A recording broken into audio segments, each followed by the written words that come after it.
প্রিয় শ্রোতা দর্শক, শুভেচ্ছা জানবেন। আপনারা যারা নিকট কাছে দূর দূরান্তে দেশে বিদেশে কাজে ব্যস্ত থাকেন, তাদের জন্য মাস্টারি সংবাদের এই বিশেষ সংবাদের আয়োজন। আশা করি চ্যানেলটিকে সাবস্ক্রাইব করে সঙ্গে থাকবেন। জানাচ্ছি আজ ২৭ নভেম্বর বুধবারের সবশেষ সংবাদ। সংবাদের শিরোনাম: বিএনপি দেশের পরিস্থিতি নিয়ে খুব চিন্তিত, ভয়াবহভাবে উদ্বিগ্ন মির্জা ফখরুল। এই ইসকন জঙ্গি, তারা স্বৈরাচারের সঙ্গী, হাসনাতের স্লোগান। মার্কিন দূতাবাসে ফিঙ্গারপ্রিন্ট দিয়ে বাসায় ফিরেছেন খালেদা জিয়া। চিন্ময় দাসের গ্রেপ্তার নিয়ে যা বলল ভারতের কংগ্রেস। ডিসেম্বরে গাইতে আসছেন আতিফ আসলাম। আয়ারল্যান্ডের বিপক্ষে রেকর্ড গড়া জয় বাংলাদেশের। বিস্তারিত সংবাদ। বিএনপি দেশের পরিস্থিতি নিয়ে খুবই চিন্তিত, ভয়াবহভাবে উদ্বিগ্ন বলে মন্তব্য করে মির্জা ফখরুল ইসলাম আলমগীর বলেছেন, এত যে প্রাণ গেল তার ফলশ্রুতি কি এই বাংলাদেশ? ৩ মাস হয়নি, এখনই রাস্তায় রাস্তায় লড়াই শুরু হয়েছে। একজন আরেকজনের রক্ত ঝরাচ্ছে। এখনই পত্রিকা অফিস পুড়িয়ে দেওয়া হচ্ছে, আক্রমণ করছে। বুধবার শহীদ ডাক্তার মিলন দিবস উপলক্ষে রাজধানীর প্রেস ক্লাবে আয়োজিত এক আলোচনা সভায় একথা বলেন তিনি।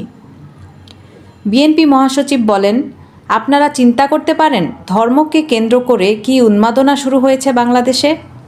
আপনি চিন্তা করতে পারেন মুক্ত স্বাধীন মিডিয়ার জন্য, প্রেসের জন্য আমরা এতদিন লড়াই করলাম, তার অফিস পুড়িয়ে দিচ্ছে? এই বাংলাদেশ তো দেখতে চাই না, আমি অন্তত দেখতে চাই না। তিনি বলেন, আমি 14-15 বছর ধরে লড়াই করেছি, বহুবার জেলে গিয়েছি, যে কোনো সময় আবার জেলে যাওয়ার জন্য প্রস্তুত আছি, কিন্তু আমি এই বাংলাদেশ দেখতে চাই না। আমি যেটা বিশ্বাস করি, আমার দল যেটা বিশ্বাস করে, আমার প্রাণ গেলেও সে কথা বলবো। আমি বিশ্বাস করি লিবারেল ডেমোক্রেসিতে। আমি বিশ্বাস করি মানুষের স্বাধীনতায়, বাক স্বাধীনতায়, ভোটের স্বাধীনতায়। চট্টগ্রামের আদালতের আইনজীবী সাইফুল ইসলাম আলিফ হত্যাকাণ্ডে জড়িতদের 24 ঘণ্টার মধ্যে গ্রেপ্তারের দাবি জানিয়েছেন বৈষম্য বিরোধী ছাত্র আন্দোলনের আহ্বায়ক হাসনাত আবদুল্লাহ। সেই সঙ্গে তিনি ইসকন নিষিদ্ধেরও দাবি জানান। বুধবার দুপুরে চট্টগ্রাম নগরের টাইগার পাস মোড়ে আইনজীবী সাইফুল ইসলাম আলিফের হত্যার প্রতিবাদে আয়োজিত বিক্ষোভ সমাবেশে তিনি এই দাবি জানিয়েছেন। হাসনাত আবদুল্লাহ বলেন, আমাদের দেশে সব ধর্মের সহাবস্থান থাকবে। আমরা সবার অধিকার রক্ষায় কাজ করব, কিন্তু ধর্মের দোহাই দিয়ে উগ্রবাদী সংগঠন পরিচালনা করলে বাংলাদেশে এক হাত জায়গাও দেওয়া হবে না। আমার ভাই সাইফুলকে নৃশংসভাবে হত্যা করা হয়েছে। এই ইসকনকে সন্ত্রাসী গোষ্ঠী হিসেবে নিষিদ্ধ করতে হবে। এ সময় তিনি এই ইসকন জঙ্গি, তারা স্বৈরাচারের সঙ্গী বলেও স্লোগান দেন। যুক্তরাষ্ট্রের দূতাবাসে গিয়ে বায়োমেট্রিক ফিঙ্গারপ্রিন্ট দিয়ে বাসায় ফিরেছেন বিএনপি চেয়ারপারসন খালেদা জিয়া। বুধবার বিকেল 3:15টার দিকে বাসায় ফিরেন তিনি। এর আগে আঙুলের ছাপ দিতে দুপুর 2:15টার পর আমেরিকান দূতাবাসে যাওয়ার জন্য তার বাসভবন ফিরোজা থেকে রওনা হন বেগম জিয়া। বেলা 2:20 দিকে দূতাবাসে পৌঁছান তিনি।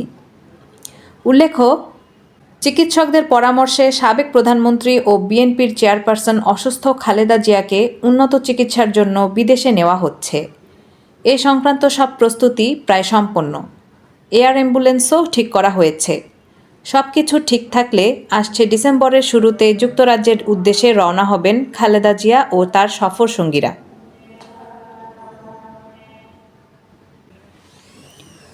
ভারতের রাজনৈতিক দল কংগ্রেস বুধবার বাংলাদেশে সংখ্যালঘুদের অনিরাপত্তার কথা উল্লেখ করে হিন্দু নেতা চিন্ময় কৃষ্ণ দাসের গ্রেপ্তার নিয়ে গভীর উদ্বেগ প্রকাশ করেছে।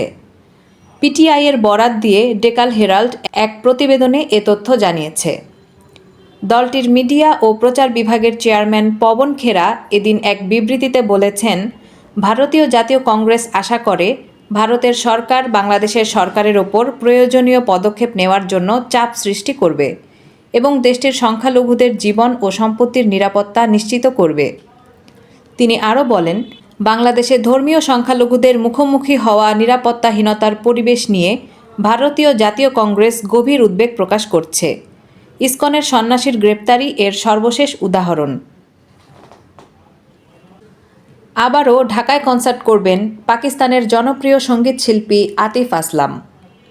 আগামী 29 নভেম্বর বাংলাদেশ আর্মি স্টেডিয়ামে ম্যাজিক্যাল নাইট 2.0 কনসার্টে অংশ নিতে যাচ্ছেন তিনি। জানা গেছে বাংলাদেশ ও পাকিস্তানের সঙ্গীতশিল্পীদের নিয়ে ম্যাজিক্যাল নাইট 2.0 নামে কনসার্ট আয়োজন করতে যাচ্ছে triple time communication. Triple time নিজেদের ফেসবুক পেজে আতিফ আসলামের জনপ্রিয় গান কুচ ইস তারাহ গানের মিউজিক শেয়ার করে এই কনসার্ট আয়োজনের ঘোষণা দেয়। মিউজিক শুনে নেটিজেনরা বুঝে নিয়েছেন এই কনসার্টে গাইবেন আতিফ। আতিফ আসলামের কনসার্টে পারফর্ম করার বিষয়টি গণমাধ্যমকে নিশ্চিত করেছে ট্রিপল টাইম কমিউনিকেশন। তবে বাকি শিল্পীদের নাম এখনও জানা যায়নি। আয়ারল্যান্ডের বিপক্ষে দাপটের সঙ্গে খেলার কথা জানিয়েছিলেন নিগার সুলতানা জ্যোতি। সতীর্থদের সঙ্গে নিয়ে সেই কথাও রেখেছেন বাংলাদেশের অধিনায়ক। মিরপুরে প্রথম ওয়ানডেতে দাপুটে জয়ই পেয়েছে বাংলাদেশের মেয়েরা। আয়ারল্যান্ডের বিপক্ষে পাওয়া 154 রানের জয়টি নিজেদের ওয়ানডে ইতিহাসের সর্বোচ্চ ব্যবধানের জয় বাংলাদেশের। আয়ারল্যান্ডের বিপক্ষে 252 রানের দলীয় সর্বোচ্চ ইনিংস খেলেছে বাংলাদেশ। আয়ারল্যান্ডের বিপক্ষে 252 রানের দলীয় সর্বোচ্চ ইনিংস খেলেছে বাংলাদেশ। এমন রেকর্ড জয়ের মূল কারিগর শারমিন আক্তার সুপ্তা। 1.5 বছর পর খেলতে নেমে 96 রানের দুর্দান্ত এক ইনিংস খেলেছেন। তবে 4 রানের জন্য ক্যারিয়ারের প্রথম সেঞ্চুরির দেখা পাননি এই ব্যাটার। বাংলাদেশের হয়ে দ্রুততম 50-র রেকর্ড গড়েছেন 28 বছর বয়সী এই ব্যাটার। 41 বলে 50 পূর্ণ করেছেন তিনি। সুপ্তার দুর্দান্ত ইনিংসের আগে অবশ্য দারুণ শুরু এনে দেন দুই ওপেনার ফারজানা হক পিঙ্কি ও মুর্শিদা খাতুন। 38 রানে মুর্শিদা ফিরলেও 50 করেছেন পিঙ্কি। 61 রানের ইনিংসটি খেলার পথে দ্বিতীয় উইকেটে সুপ্তার সঙ্গে 104 রানের জুটি করেছেন পিঙ্কি। পরে 28 রানের একটা ইনিংস খেলে দলীয় সর্বোচ্চ 252 রানের রেকর্ড গড়তে অবদান রেখেছেন অধিনায়ক জ্যোতিও। সংবাদের সূত্র, কালবেলা, কালের কণ্ঠ। প্রিয় শ্রোতা দর্শক, মাস্টারি সংবাদের সঙ্গে থাকার জন্য ধন্যবাদ। যারা এখনও চ্যানেলটিকে সাবস্ক্রাইব করেননি তাদেরকে সাবস্ক্রাইব করে সঙ্গে থাকার আমন্ত্রণ।